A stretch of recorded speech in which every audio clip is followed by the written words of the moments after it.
Okay, let's unpack this. Have you ever looked at the world and thought, the old rules just don't seem to apply anymore? Like power isn't just held by presidents or prime ministers in specific countries, but well, it feels bigger and harder to pin down. Today we're doing a deep dive into a book that grapples with exactly that feeling, Empire by Michael Hardt and Antonio Negri. Yeah, and our sources for this are excerpts from that foundational work. They offer a really provocative argument, about how global power works now. They draw these connections between politics, economics, culture, in ways that might actually surprise you. Right, so our mission today is to really try and understand this concept of empire they're describing. How is it different from, say, the British Empire or Roman Empire? How does it actually control things in our super interconnected world? And maybe most importantly, the sources also look at how resistance, maybe alternatives, could be possible. It is a challenging set of ideas, definitely, but I think incredibly relevant for understanding the forces shaping your daily life. Get ready to look at the global picture from maybe a totally different angle. So if you've ever felt that power is becoming more diffuse, more slippery, what's your gut reaction to this idea that maybe a new kind of empire is behind it all? Well, Hardt and Negri, they jump right in. They propose empire as a completely new form of global sovereignty. You mentioned the Roman or British empires. They were about specific countries conquering and controlling territory, right? Faraway lands. That's classic imperialism, tied to nation states, clear borders. Exactly. Defined lines on a map, a central power extending its reach out. But the book argues this new empire isn't like that at all. Not at all. They describe it as operating beyond geographical and political boundaries. It's decentralized, deterritorialized. What does that really mean? Well, it's less about physical occupation or direct rule over a country and much, much more about the systemic control of global flows. Flows, Oh, like money, information. exactly. The movement of capital, information, goods, and yes, even people. So it's not really a place, but a kind of worldwide system. Not the idea? Precisely. And according to the sources, it exerts authority, but not through a single center. It's through a really complex network. This includes players we know, like intergovernmental organizations, multinational corporations, even NGOs, non-governmental organizations, plus layers of international law, these supranational regulatory bodies. It's like a web. Oh, web. Yeah, that makes it sound interconnected, but maybe also harder to see where the actual power center is, or if there even is one. That's the core of the idea. It creates a system that's described as both rigid in its overall structure, but incredibly versatile in how it adapts and sort of permeates life. It makes those traditional nation-state borders feel less significant when it comes to the real exercise of global power. Governance isn't just about states anymore. It works through market forces, global legal frameworks, and, crucially, communication technologies. Okay, so it's governments and corporations and international laws, maybe even the internet, all acting together as this kind of grid of authority. That's a good way to picture it, yeah. The core argument is that the source of power, the locus, is now diffuse. It's embedded within these global economic and cultural systems. It really challenges our old ideas about who's in charge, suggesting power is, in a sense, everywhere and nowhere at the same time. Here's where it gets really interesting for me, and honestly a little unsettling. If this empire isn't ruling primarily with armies and controlling borders, how does it actually control people and societies? That's where Hardt and Negri bring in this concept of biopower. Now, they borrowed this from the philosopher Michel Foucault. And biopower is essentially about the regulation and management of life itself, the population as a whole, their health, their habits, even their thoughts and desires. Managing life. Wow. What does that look like when it's happening on a global scale? Well, the sources present biopower as empire's pivotal tool, really. It's not usually overt force, but much subtler, more insidious means that penetrate every aspect of life. Control is achieved by sort of normalizing certain behaviors, opinions, lifestyles, encouraging conformity. Think less about direct punishment, more about shaping what seems normal or desirable. Okay, so it's less like you absolutely cannot do that and more like this is what you should want to do, shaping desire itself. Exactly. And this power isn't centralized in one place. It's described as a dispersed network embedded in everything from, say, government policies to marketing campaigns, social media trends, you name it. It orchestrates compliance through various means, surveillance, regulation, conditioning, but often gives the feeling, the illusion that you're making completely free choices. That really is. Yeah. Yeah, chilling is the word.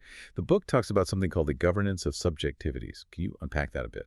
Yeah, that phrase really gets to the heart of it. It's about subtly shaping your internal world, your desires, your beliefs, your habits, so they align, often unconsciously, with the goals of global capitalism.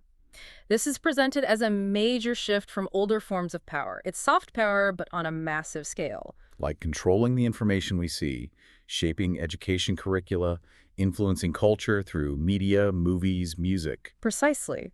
Empire's values get internalized by individuals, often without us even realizing it's happening. And this form of governance is decentralized, networked through corporations, international bodies, NGOs. I mean, even things that look like independent movements can sometimes be co-opted or influenced, according to the authors. This makes it incredibly adaptive and resilient. So authority isn't just about laws and police anymore. It's exercised through these regulatory frameworks, these cultural norms that dictate things like, I don't know, what jobs are valued, what healthcare you can access, which ideas are considered mainstream, all designed to maintain this global system. That's the core argument from the sources, yes. Power under empire is diffused, it's multifaceted, and it's deeply embedded within the very fabric of society. It aims to create a seemingly seamless order by managing life itself, ultimately for the benefit of the system. Now, how does this connect to money, to the economy? The sources explain how global capitalism is really the engine driving this empire. Right, and you said this isn't the old school factory capitalism tied to specific nations. No, it's fundamentally different. Empire's capitalism is inherently global. It's not bound by national borders in the same way. The global market they describe is characterized by the incredibly free flow of capital, technology, and information across the world. Money, ideas, digital blueprints, they can zip around the planet almost instantly. But there was a catch you mentioned earlier. Something about labor. Yes, and it's a crucial point of inequality in their analysis. While capital and information flow freely, the sources highlight that labor remains largely fragmented and localized. Your job prospects, your wages, your ability to move geographically are often still quite constrained by national borders and local conditions, unlike the companies that might employ you. So companies can chase the cheapest labor anywhere in the world, pretty much. But workers can't necessarily follow the jobs or demand the same conditions everywhere. That's a key part of it. The book also points to a significant shift away from that classical industrial labor model. Production itself is dispersed globally. It's often strategically designed to exploit labor markets with lower wages and weaker regulations, particularly in developing countries. Yeah. I mean, just think about how complex global supply chains are today. And while that obviously maximizes profits on a global scale, it clearly locks in or even widens these massive economic inequalities between wealthier nations, the global north, and poorer ones, the global south. Absolutely. And Hardt and Negri argue that empire manages this global labor force not just with economic pressures, but through those biopolitical mechanisms we were just discussing. Control isn't just about wage rates. It's embedded in the everyday lives, the possibilities, the potential of populations globally. So biopower helps regulate populations to keep the economic machine running smoothly, maybe even framing things like precarious work as flexible labor or individual entrepreneurial choice. That's how the sources frame it, yeah. They suggest that despite all the rhetoric about a free and liberal global market, the structure is actually designed to maintain control and perpetuate inequality. It does this by managing both human life and labor globally, primarily for profit. Okay, so empire isn't just about money and controlling bodies. The sources say it also deeply influences and often kind of homogenizes global cultural identities. That's another critical dimension, definitely. Cultural transformation is presented as a significant tool of control in their framework. It's about spreading specific values and norms that serve empire's interests. Things like, rampant consumerism, a certain kind of individualism, a focus on standardized lifestyles. And media and communication technologies are key weapons in this cultural shaping process. Absolutely. Global media conglomerates are seen as incredibly powerful agents here. They facilitate the seamless diffusion of cultural norms that align with empire's values. And this often happens quite subtly, woven into the news we consume, the entertainment we watch, the advertising we see. It shapes how we view ourselves, what we value, how we understand the world. You can really see this everywhere, can't you? Like how certain styles of music or film or fashion that originate in wealthier nations, particularly the US, tend to dominate global markets. They can overshadow or even replace local cultural forms. The sources point to that as a clear example of cultural imperialism operating under empire. It can lead to homogenization, where local nuances get lost, or sometimes they get appropriated in a kind of superficial way. However, The book also argues this isn't just a simple one-way street, right? There's pushback. There's hybridization happening too. Definitely. They're clear on that. They mention how cultures adapt and blend influences. Think about vibrant local film industries like Bollywood in India. It incorporates global styles, sure, but it remains deeply rooted in Indian stories, Indian traditions. It's not just passive reception. There's a dynamic process of adaptation and mixing going on. And digital technologies. While they can be used for control, they also empower individuals and groups to push back through social media, creating alternative news sources, global activism, that kind of thing. That's presented as a crucial point, yes. These tools allow marginalized voices and unique cultural expressions to find audiences, to build connections across borders, maybe countering some of that homogenizing pressure.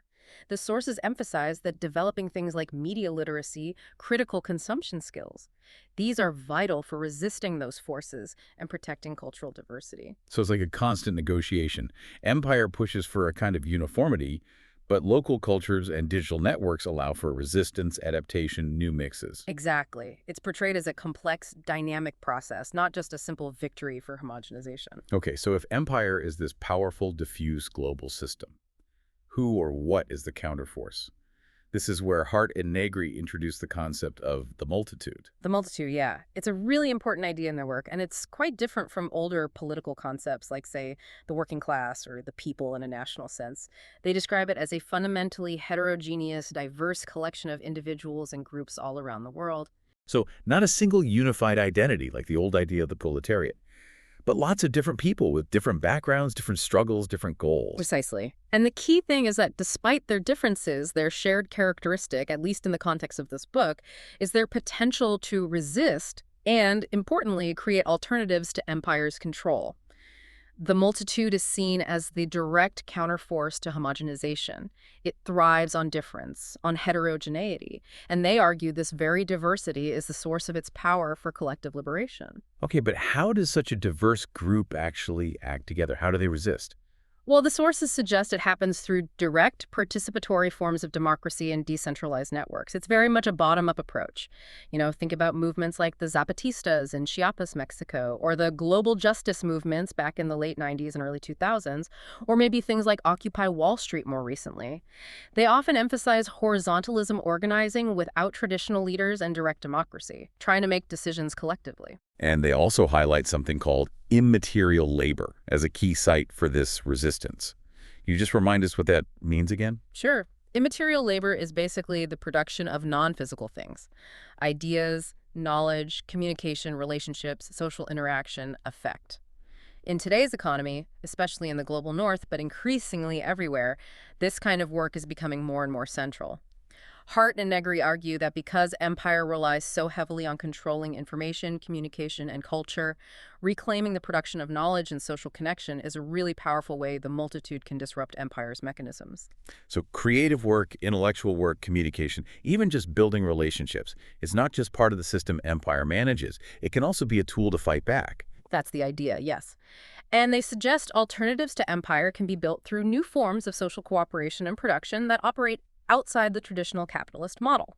Think about things like commons-based peer production online, like open source software development, or collaborative knowledge projects like Wikipedia, or worker cooperatives, community economies focused on sustainability and equitable distribution, not just profit maximization. Right, building alternative structures, sometimes within the cracks of the dominant ones or alongside them. Exactly. And the multitude, by its very nature diverse, networked, can build solidarity and social bonds that cross national, cultural, and identity lines. It fosters a kind of global citizenship, creates mutual aid networks that can work toward social justice on a worldwide scale, bypassing some of the old structures. So the book presents the multitude's diversity, its creativity, its capacity for self-organization. It presents this as a really robust foundation for imagining and maybe actually building new, more equitable ways of living together politically, socially, economically. Yeah, it offers a potential path forward, even in the face of this seemingly overwhelming global power. It shifts the focus, from traditional political power structures to the potential inherent in networked, diverse collective action. So maybe to bring this deep dive toward a close, the sources suggest that moving beyond empire isn't just about resistance, like protests or disruptions. It requires building a whole new political paradigm, one centered on genuine democracy and global citizenship. Yes, exactly. This means thinking about democratic governance in ways that aren't confined by national borders. It's really about reimagining democracy itself as something potentially global, embracing our interconnectedness, prioritizing inclusivity, and finding ways to enable worldwide participation in the decisions that affect everyone. And a key concept here is this idea of global citizenship, moving beyond the idea that your primary rights and responsibilities are defined solely by the country you happen to be born in. Precisely. It emphasizes individual rights and responsibilities that transcend borders. It recognizes our shared humanity and, crucially, the absolute necessity of collaborating on global challenges, climate change, pandemics, inequality, things that empire, as they describe it, either can't solve or perhaps even creates and exacerbates. This vision also includes rethinking international bodies, right? The book uses the term cosmopolitan democracy. What does that entail? Right. It's about looking at current structures like the UN or maybe the EU and acknowledging their limitations. I mean, often they still reflect the power imbalances between nation states, right? The powerful states have more say. Cosmopolitan democracy, as presented here, proposes global institutions that would be genuinely representative of and responsive to the global populace, the multitude, with mechanisms for direct participation, deliberation, and accountability to that populace, not just accountability back to national governments. And fostering this kind of global solidarity and participatory politics that involves supporting bottom-up movements, grassroots activism, NGOs, the kinds of things the multitude does to mobilize people and push for this change from below. That's definitely the path the sources lay out, yeah. Empowering the multitude, not just to react to global political structures, but to actively shape them. Okay, so let's try to sum this up. What does this all mean? We've navigated Hardt and Negri's really complex concept of empire, this decentralized global power structure operating through subtle control mechanisms like biopower, deeply embedded in global economics and culture via capitalism and media. But crucially, we've also explored their concept of the multitude, this diverse networked force of resistance with the potential for collective action, for bottom-up organizing, and for creating new forms of cooperation and production outside the dominant system. This multitude, according to the book's argument, points towards both the possibility and the necessity of moving towards something like global democracy and global citizenship. So the takeaway isn't just a diagnosis of the problem, however insightful. It's also framed as a call to action. The book, as summarized in our sources, concludes with this emphasis on active engagement, on collective innovation, essentially, the work of the multitude as the way to build more just, democratic, and equitable realities beyond empire.